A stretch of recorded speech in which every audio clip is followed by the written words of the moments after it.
So, hello, good morning. Ngayon po magti-tripping naman po ulit tayo sa San Antonio pala.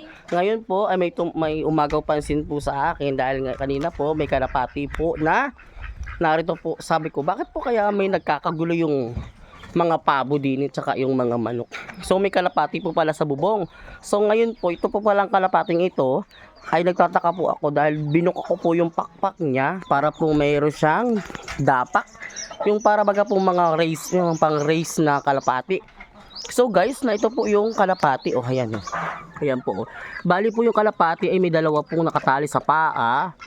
Tapos po yung number niya po ay 044.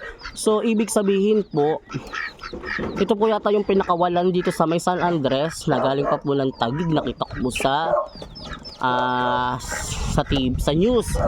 Meron yung pakpak po niya, may serial po siya ng dapak para pong ewan ko kung ano po yung nakatatak doon sa pakpak niya. Nahuli po namin siya kanina, agwa lang siya po ay gutom na gutom at ano po ay yung parang pagod na pagod po at talaga kanina po nung nakita po namin siya sa may bubong namin, hina na po siya para baga po medyo nanghihina po siya, uhaw na uhaw.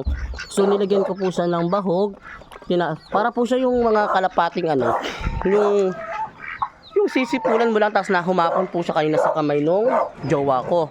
Kasi tinesting po namin kung anong, kasi kung ito po yung mga kalapating ordinary lang, ay baka po pagkakita pa lang ay lumipad na, ay siya po ay hindi. Nung naglagay po yung jowa ko ng bahog sa kamay, sinipulan, humapon po siya. So ganito po guys, hindi ko po alam kung ano po yung gagawin dito. Then paki-comment na lang po kung aalpasan ko po ba siya or ano po bang gagawin dito, kasi po ayoko din naman po na kinulok ko muna po siya pansamantala kasi medyo mahina pa po siya at gawa ng sobrang siguro po layo ng kanyang inilipad.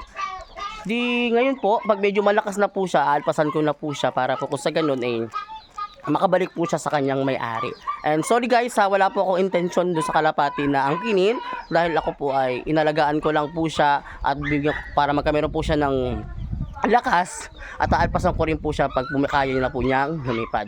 So guys, and thank you, update po ako sa inyo pag halimbawa po yung kalapati po ay naalpasan na po namin. Thank you and good morning.